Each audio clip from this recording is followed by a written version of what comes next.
welcome to all the participants. Very warm welcome for this interesting, very important webinar. Of course, would like to thank Safe in India for conceptualizing this webinar and pursuing this very important point on worker safety. From SIAM's perspective, since you represent the Indian automobile OEMs, would like to just communicate from an OEM perspective a couple of points. But as SIAM, we would be very happy to partner with Safe in India Foundation for this webinar. To begin with, automobile industry per se, I think is very well known, but just want to put some numbers out. We employ 2.9 crore indirect employment, and we have around 85 lakhs direct employment. So we employ a large number of people. From that perspective, worker safety becomes extremely imperative, and it's an important issue and becomes very imperative for the automobile OEMs.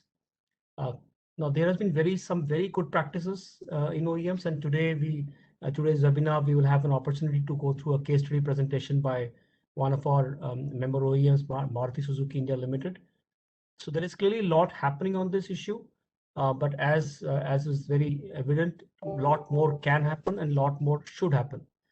From SIAM's perspective, we would continue. I think we had dialogue with Sandeep, yourself, and your organization, and we started focusing more on this issue. So we would continue to work with our member OEMs on sharing of best practices and experiences.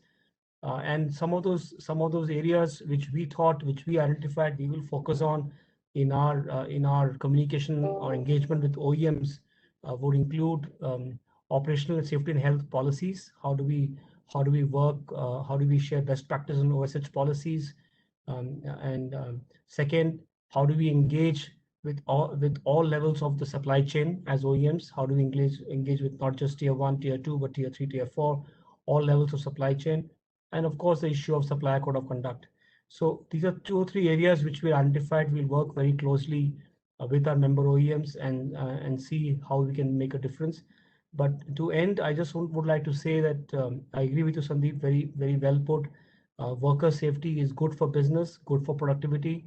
We fully agree with that, and we will continue to work on this important issue with that in mind. Thank you very much.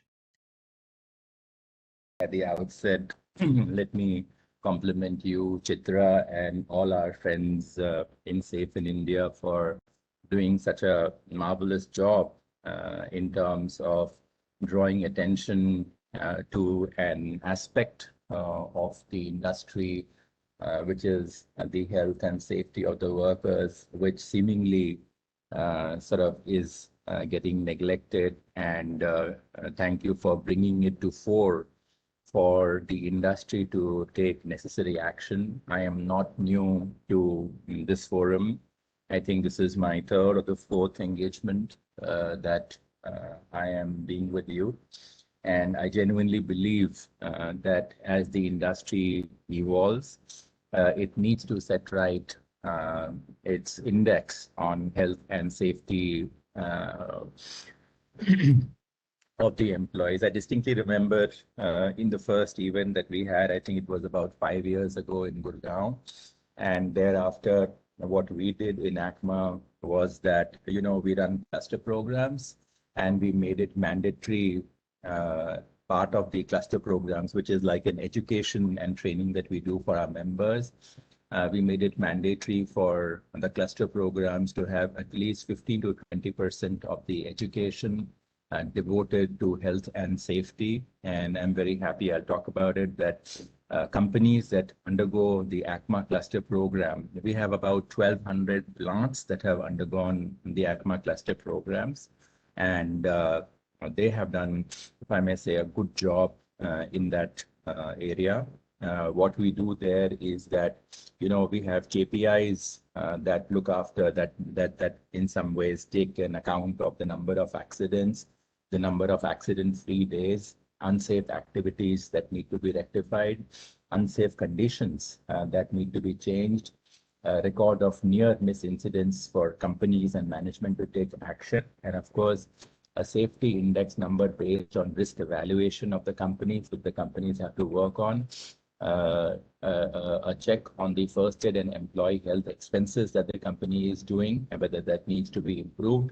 And of course, the overall 5S scores and regular kaizens for safety and safety non-conformances that need to be rectified that are noted during the safety audits. And that apart, I think about 2 years ago, we introduced an ACMA award on safety, which is part of the overall ACMA awards. That got subsequently modified into the ACMA OHS award, which is Organizational Health and Safety. Yes, I think while there is some degree of improvement, a lot needs to be done. I went through the executive summary of the report we're going to be launching, and I think sort of it's getting more sharper and pointed in every edition.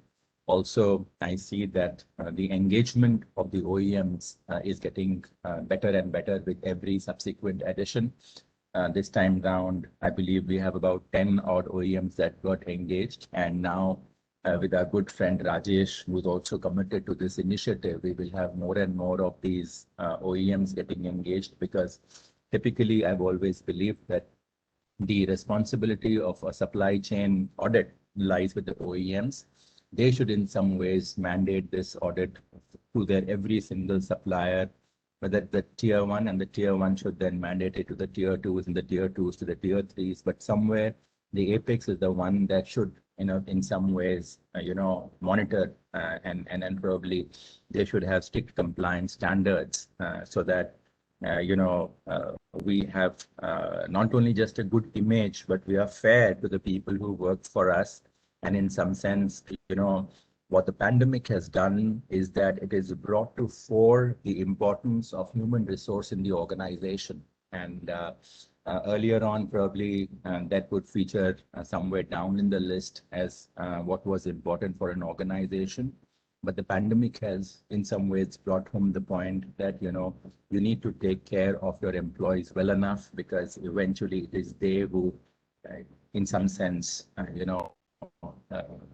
do the action. For it's important for you to sort of maintain your productivity for business continuity. You need to ensure that the health and safety of your employees is taken care of. Today, OEMs are mandating that our supply chain, in some sense, should monitor how many of them are getting inoculated. They're in some sense pushing for inoculation of both the doses of the employees across the value chain. So this is something really, really very heartening. But of course, a lot of this happens and remains limited to the direct employees. A lot of question mark remains as to what happens to the temporary or the contractual employees, and that is something, and I think it's an evolving process. And as, as people like you push the industry at times, maybe to our dislike, if I may say at times, but sometimes somebody has to do this job. No, I mean, sort of, I agree with you, and I guess, ACMA, SIAM, we can somewhere, in some sense, cajole, push, but we do not have any legal framework, to tell people, hey, you must do this or else. We don't have those instruments. So I think it's a journey well begun. I think there'll be many more miles for us to walk together. And I guess we need to support each other. And as you said, it's important for us to be together because, at the end of the day, it's well-meaning for all. It's well-meaning for the industry. It's a well-meaning thing for the image of the industry. And eventually, it's a well-meaning thing for the overall national image. Somewhere I think automotive industry being one of the very big drivers of the Indian economy, I think it is something that others industries look forward to for best practices. We are now working with the bicycle industry to help them in their best practices and stuff like that. So, it's not just the productivity and the performance that matters, but also some of the softer aspects that need to be pushed in to be perceived to be a responsible industry, So I leave it to that, Sandeep, and we look forward to the details of the report, and I'm sure it will be as incisive as the earlier editions have been. So thank you once again for having me, and my best wishes to you and your team. We appreciate your working together with us. Thank you.